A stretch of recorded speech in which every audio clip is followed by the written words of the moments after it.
sorry for some inconvenience. It is because of some technical issue, friends.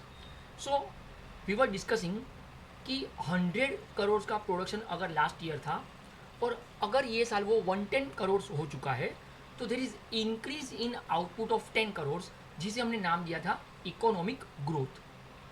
तो economic growth जो था is a quantitative concept. Economic development is a broader concept. देखिए, growth is a narrow concept, development is a broader concept. It is indicated by an improvement in citizens' quality of life. Friends, this is one of the most interesting turning point in economic concepts. अब तक हमें ये समझाया गया कि आप कितना लंबा जी पा रहे हो, उसे आप ग्रोथ कंसिडर करो. फिर ये समझ में आया नहीं नहीं नहीं, आप लंबा कितना जीते हो वो इम्पोर्टेंट नहीं है. इम्पोर्टेंट ये है कि आप कितना हेल्दी जी पा रहे हो. तो it considers quality and not only quantity. अगर हम ये कहे कि सबके पास रहने के लिए घर है, जगह जगह पे सुलभ शौचालय है, तो ये ग्रोथ हो गया. लेकिन सभी के घर के अंदर शौचालय है, तो फ्रेंड्स ये डेवलपमेंट की बात हुई.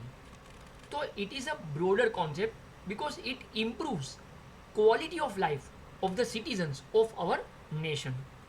So it is process of expanding people's choices. It is very important, friends. Expanding people's choices. Our choice is very important. अगर कोई एक बच्चा रोज आइसक्रीम खा रहा है, लेकिन वो 2 रुपये वाला टिंग टिंग टिंग कुल्फी खा रहा है, तो इसका कोई मतलब नहीं है फ्रेंड्स. भले ही 15 दिन में आप एक बार आइसक्रीम खाओ, लेकिन अगर वो अच्छा वाला कॉर्नेटो खा रहे हो, तो it does matter. So it is the process of expanding people's choices. Friends, ये बहुत बड़ी बात हो जाती है कि लोगों की चॉइस कहाँ जा रही है. It is too important to understand कि अपनी चॉइस का क्या. कितने महंगे कपड़े हम पहनते डजेंट मैटर. वो कपड़े अपने लिए कितना कंफर्टेबल है, हमें कितना सूट करते हैं, that is the matter. That is related with people's choices. तो किसी भी कंट्री के लोग अच्छे से जीवन बिता पाते हैं, हेल्दी लाइफ जीते हैं.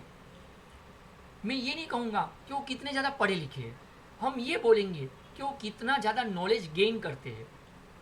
तो अपना जो थिंकिंग प्रोसेस है, अपनी जो चॉइस है, उसमें जो फ़र्क दिखता है, उसमें जो प्रोग्रेस दिखता है, that is economic development.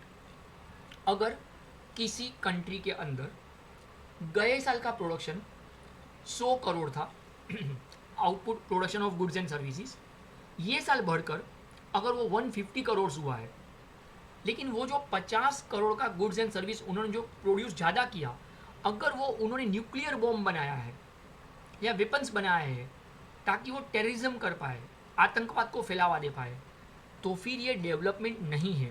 Friends, ये ग्रोथ ज़रूर है, क्योंकि वहाँ पर production output of goods and services बढ़ा है, तो इट्स अ ग्रोथ.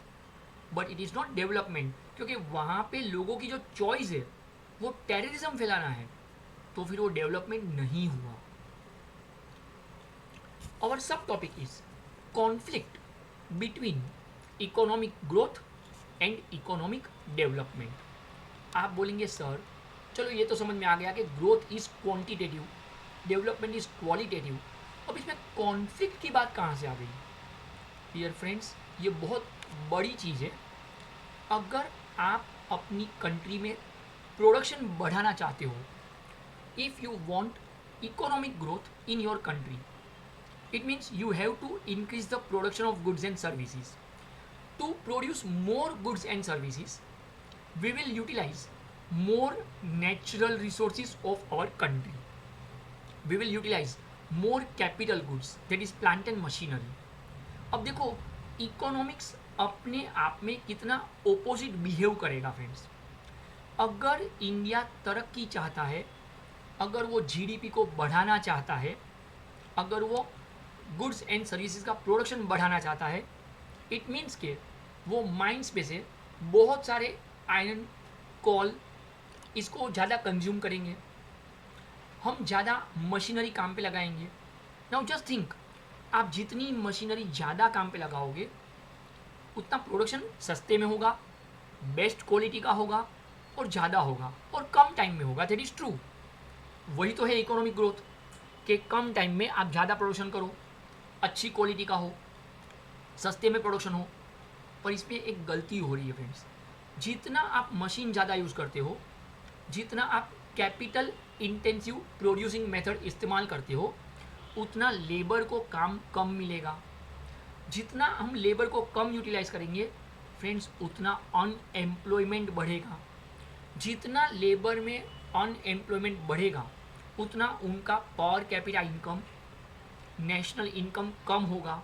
जितना उनका पर कैपिटा इनकम कम होगा उतना उनका हेल्थ इश्यू शुरू होगा, माल न्यूट्रिशन ऑफ देयर चाइल्ड। वो लोग अपने बच्चों को अच्छा एजुकेशन नहीं दे पाएंगे, अच्छी हेल्थ नहीं दे पाएंगे। Friends just think about it, India जैसी कंट्री जब लेबर्स को काम ना देकर कैपिटल इंटेंसिव प्रोडक्शन मेथड अपनाएगी तो अनएम्प्लॉयमेंट बढ़ने से, लेबर की इनकम कम होने से उनके परिवार को खाना अच्छा नहीं मिलेगा, हेल्थ अच्छी नहीं रहेगी। अल्टीमेटली आप बेस्ट लाइफ उनको नहीं दे पा रहे हो, तो you are not improving the standard of living of that people, of that country. मतलब ज़्यादातर लोगों का जो लाइफस्टाइल है वो इम्प्रूव नहीं हो रहा है फ्रेंड्स, तो फिर ये डेवलपमेंट तो नहीं हुआ। एक और बात है, जितना आप प्रोडक्शन बढ़ाने के लिए नेचुरल रिसोर्सेज, क्लाइमेट को ज़्यादा इस्तेमाल करोगे, एटमॉस्फेयर को उतना हम नुकसान पहुंचाएंगे, उतना air pollution, water pollution, soil pollution, noise pollution, ultimately it is harmful to health, to well-being of the people of that nation.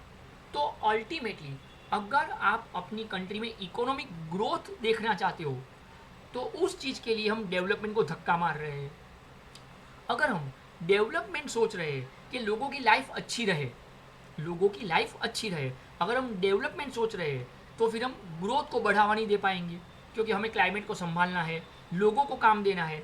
तो हम मशीनरी कम इस्तेमाल करेंगे तो प्रोडक्शन बेस्ट क्वालिटी का नहीं होगा, सस्ते में नहीं बनेगा, ज़्यादा नहीं प्रोड्यूस होगा, तो ग्रोथ नहीं होगा। तो कहीं ना कहीं ग्रोथ के लिए हम डेवलपमेंट को धक्का मारेंगे। अगर डेवलपमेंट सोच रहे तो ग्रोथ की रफ्तार नहीं पकड़ पाएंगे। सो it's a great conflict between economic growth and economic development. But there is a condition, it is possible to achieve rapid economic growth only at a low cost। अगर आपकी कंट्री में हर सामान कम खर्चे में प्रोड्यूस होता हो, एट लो कॉस्ट, अगर कम खर्चे में प्रोड्यूस होता है तो ही वो फ्रेंड्स ग्रोथ गिना जाएगा, only at a low cost. Production process will become more capital intensive. हम ज़्यादा से ज़्यादा मशीनरी इस्तेमाल करेंगे प्रोडक्शन को बढ़ावा देने के लिए। This will have a negative impact on job creation. Friends ultimately लोगों को जॉब नहीं मिलेगा, क्योंकि हम लेबर इंटेंसिव इस्तेमाल ना करके कैपिटल इंटेंसिव इस्तेमाल कर रहे होंगे। Rapid economic growth will require the use of large amount of capitals, natural resources। हम अपनी कंट्री के ज़्यादातर नेचुरल रिसोर्सेज को इस्तेमाल करेंगे, फॉरेस्ट, माउंटेन्स, रिवर्स, उसका इस्तेमाल करेंगे प्रोडक्शन बढ़ाने के लिए, और उसका नतीजा क्या होगा? This will harm the environment, पर्यावरण को नुकसान करेगा, causing health hazards, cause natural calamities. हम पिछले 3-4 साल से ऐसा सुन रहे हैं फ्रेंड्स कि एवरी ईयर मानसून में इंडिया में कहीं ना कहीं फ्लड, बाढ़ आ जाती है। फ्रेंड्स जितना केरला ने डेवलपमेंट स्पीड में किया था, अगर आपको अभी का पता हो लेटेस्ट, जितना हैदराबाद ने डेवलपमेंट स्पीड में, ग्रोथ स्पीड में किया, आज हैदराबाद में जो बाढ़ आई है फ्रेंड्स उसका एक रीज़न यही है, 2 साल पहले केरला में जो बाढ़ आई थी उसका रीज़न भी यही था। जिस रफ्तार से वहाँ पे बिल्डिंग कंस्ट्रक्शन किया गया, फैक्ट्रीज़ को डाला गया, जिसमें एनवायरनमेंट को हमने बहुत हार्मफुल कर दिया था, causing health hazards, causing natural calamities and will deteriorate quality of life. Ultimately क्या होता है फ्रेंड्स, लोगों की लाइफस्टाइल जो है उसकी जो क्वालिटी की बात होती है उसको हम हार्मफुल तरीके से हर्ट कर देते हैं। So the Nations resources will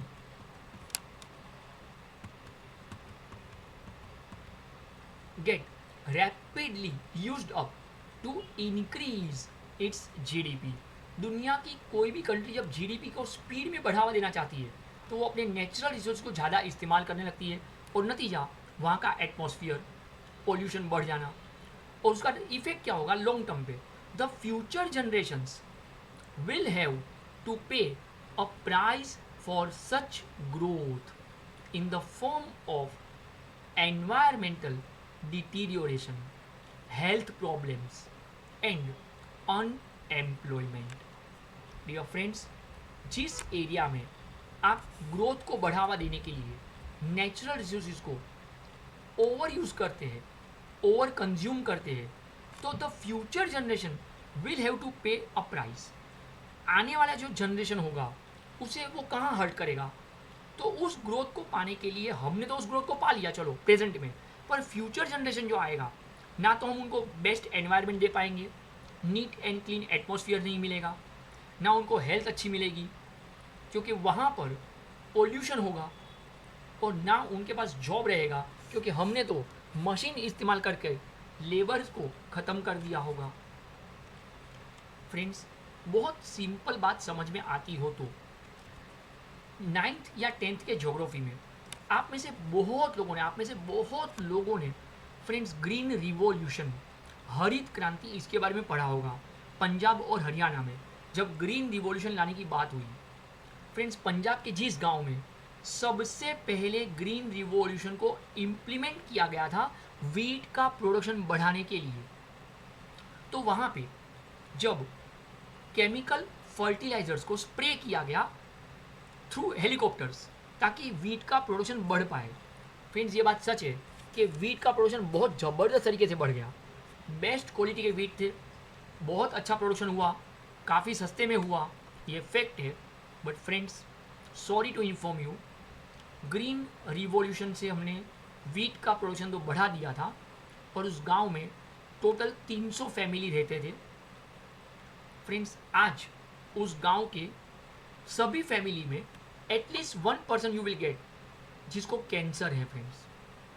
and what's the reason, जो केमिकल फर्टिलाइजर्स स्प्रे किया गया था वो स्लोली वहाँ की ज़मीन में, सॉइल में अंदर घुल मिल गया, ज़मीन के अंदर उतर गया, और वो बाद में ज़मीन के नीचे जो पानी होता है उसमें मिक्स हो गया।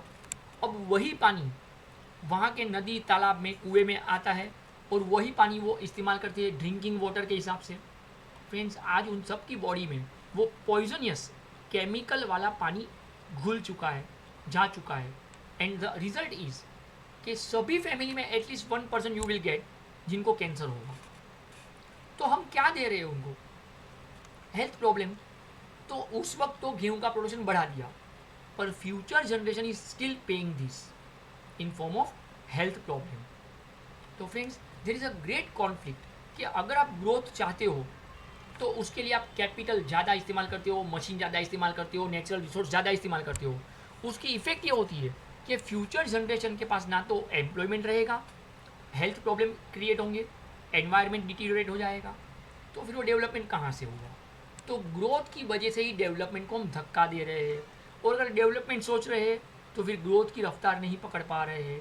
सो it's a great conflict between economic growth and economic development. So that was our first topic, right? Friends, our second topic is damn easy to understand. Already I have discussed its 3.2, and that is sustainable development.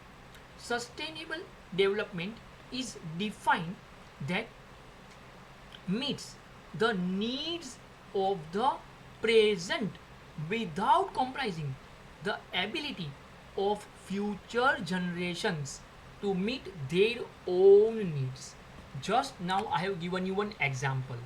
हम अपनी अभी की ज़रूरतों को पूरा करने के लिए जिस तरीके से नेचुरल रिसोर्सेज को इस्तेमाल करते हैं, तो ऐसा ना हो जाए कि फ्यूचर जनरेशन के लिए वो चीज़ बचे ही ना.